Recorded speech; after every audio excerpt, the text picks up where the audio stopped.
Well, as we've been discussing with this committee, we've been working through the merger of our policy manuals.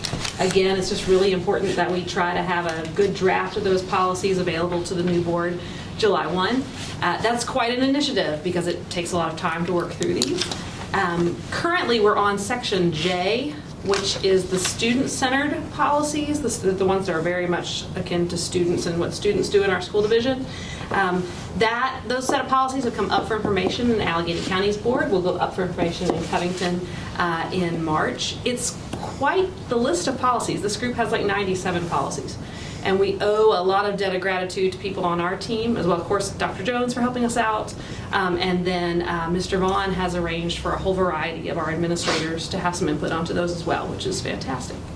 That's just really great input. We're fortunate to have that. Section G, personnel policies, are coming forward very quickly behind that.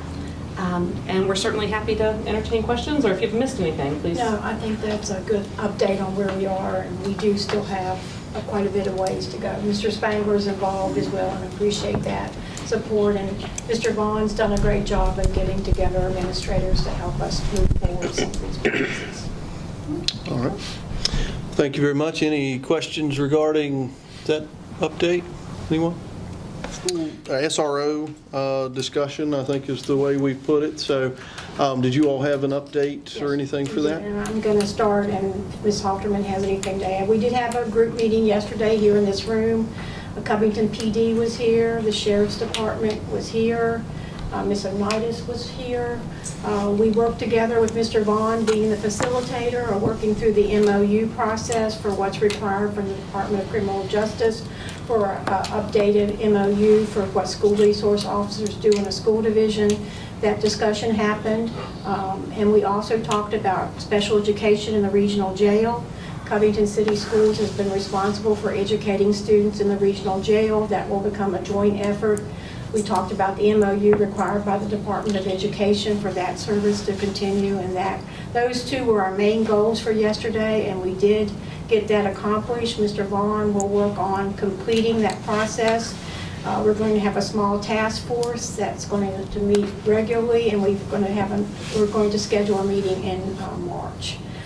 So that's where we've started. That's where we are. And Ms. Halterman, anything you'd like to add? I think that's a really good update. I think the one thing that just is really important to know about the MOU that we're referencing directly here is this is a lot about how resource officers interact with students in our school.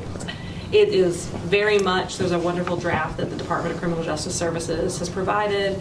It's pretty routine for us to be renewing that, and we want to make sure everybody knew that. Okay.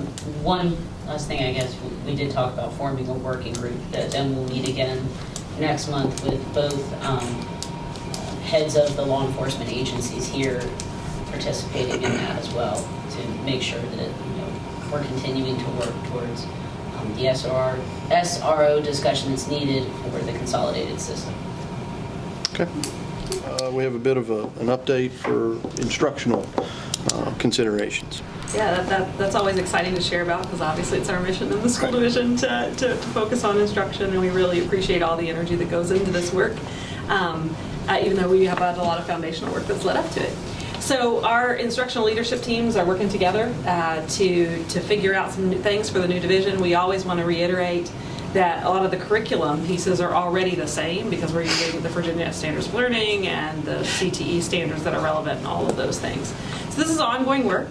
But pretty excitingly, since the last time we came together, we had our first training that involved all our principals together, which is a really neat thing to see them engage in.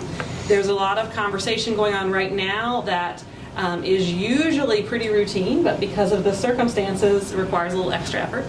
So that includes summer school planning, which, just so that everybody is aware, that includes a variety of pieces. It's remedial summer school. It's what we call credit recovery, so maybe a student who needs to retake a course.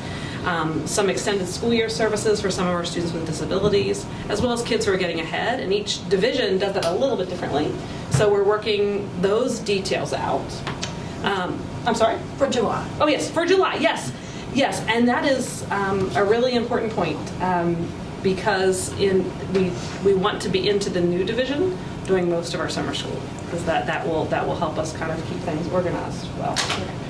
Yeah, we are also, this time of the year, both divisions are always writing lots of plans for what we tend to call the non-competitive grants, special education, Title I, Perkins, and CTE. We're working through those, but they're a little more complicated this year because we're working together, but we're also coordinating with the state, and they can't always tell us exactly how they want that to come in. So we just appreciate everybody's flexibility on that. It's taking a little bit more time.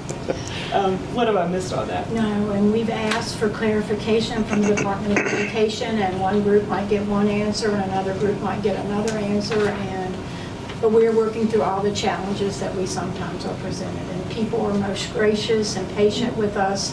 They answer our questions. We tell one more group, here's what's happening July 1, and there's another group we have to tell. And we are working through all those people that we need to tell that something's going to happen in July 1.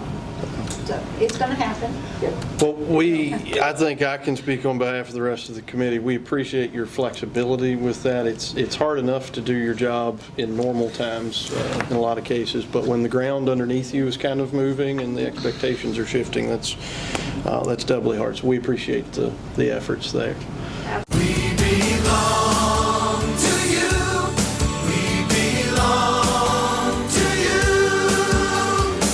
Want a car loan with a little get up and go? Our credit union offers quick loan approvals and great rates. Our loans get you on the road fast because we belong to you. Jackson River Community Credit Union. We belong to you. Online at jacksonrivcomcu.org. We're federally insured by NCUA. We're an equal housing lender.